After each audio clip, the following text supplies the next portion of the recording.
What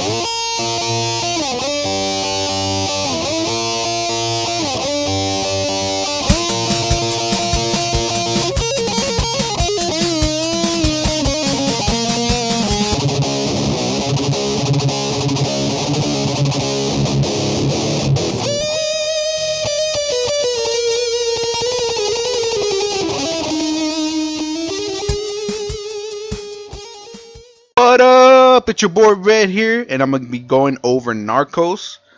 Alright? And let me tell you, man, this is a great show, man. I can't believe I didn't watch it way before when it first came out back in 2015, man. I didn't watch it until season 2 came out in 2016, like a whole year later. Fucking glad I did watch that, because, man, great show. And then now season 3 just came out a little while ago, and I watched that. They fucking keep fucking hitting the shit out of the park with this show, man. If you guys don't know what I'm talking about, it's a Netflix original show. You guys can see from the picture, Narcos. Follows the lifestyles. Well, season 1 and 2 follows Pablo Escobar's rise, not rise, but like from his height of power to the decline from the late 70s to the early 90s. And then from season 3, the new season that just came out continues right after that as the DA agents focus their manpower on the Cali Cartel, basically the second Narcos guys that, you know, the second biggest cocaine traffickers before besides Pablo Escobar. But man, that shit was fucking great. You know what they say, man, it's not the destination, because I mean we could figure out what happens to all these guys in Narcos based off true events, just loosely dramatized to make it more exciting. But you can look it up and find out. Yeah, they caught, you know, it's not really a spoiler because they catch Pablo and then they catch the Cali Cartel. But how they do it, you know what they say, it's not the destination, but the fucking journey heading there, or something like that, right? Well, let me just say this journey is fucking amazing, with corruption within the government itself, corruption within our U.S. government that's intervening, sending the agents over there, CIA agents, all that shit. We get to see everything that happened in the 70s, 80s, with America being nosy basically in other countries, stopping the war on drugs and shit like that. We get to see that shit that happened in Panama. We get to see everything through a perspective. It's all through narrative, actually, from one of the main characters from the show. We get to see fucking drugs, money, what was spent on money, how they did it, the first fucking drug mule that came in through plane to fucking Florida, the fucking what happened in Florida. I didn't know half of this shit was going on. Actually, this show made me look up shit that happened in the States I didn't know about, like the whole drug thing that was happening in Florida, Colombia, the U.S. intervention in Colombia, the whole extradition of fucking criminals from Colombia to the U.S. That's fucked up in my opinion. Arresting people in other countries, taking them to the States to be jailed. Kind of shitty. We have too much power. I'll be honest. We have way too much power intervening in other countries like that. The U.S. fighting, really focused on fighting fucking communism. Don't fucking really care about the narcos in the beginning. You get to see all this shit, which is great. And like I said, it's all narrated by the main character, one of the main characters, Steve Murphy. He's an agent.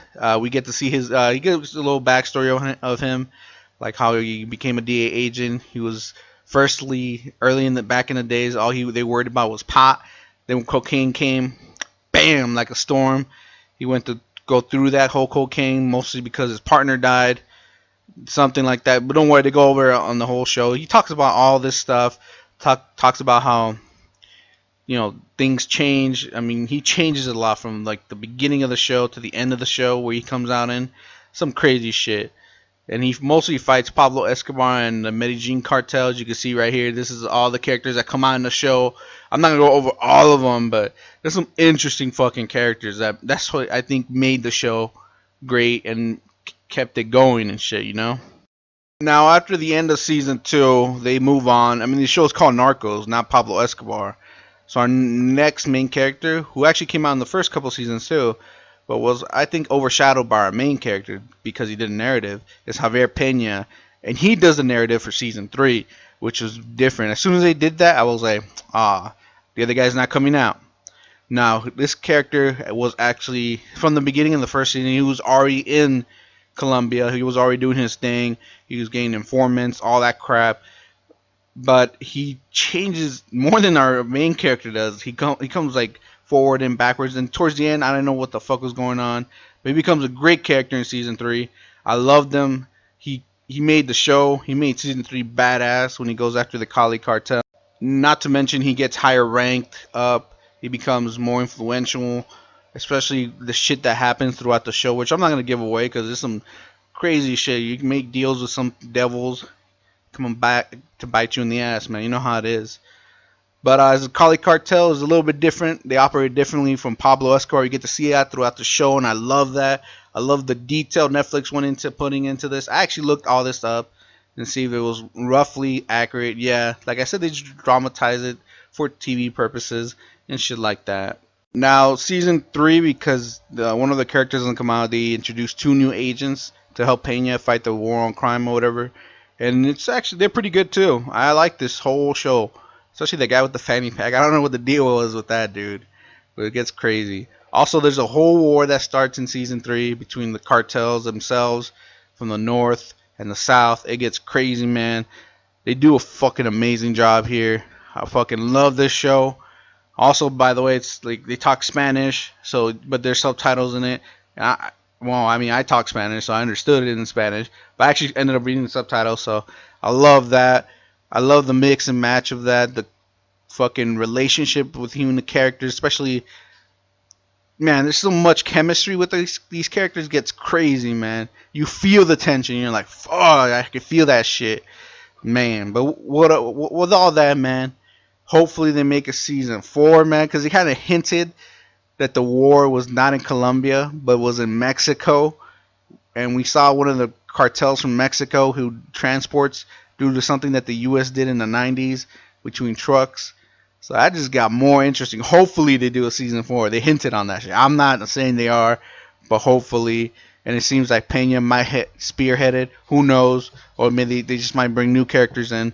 But either way, man, I'm excited for that. If they do make that season, probably won't see it for another year. Hey, the show looked great. Music was great. The shooting was great.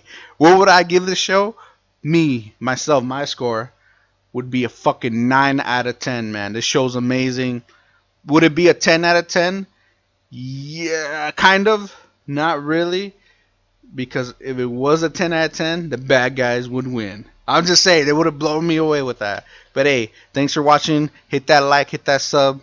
I'll catch you guys next time.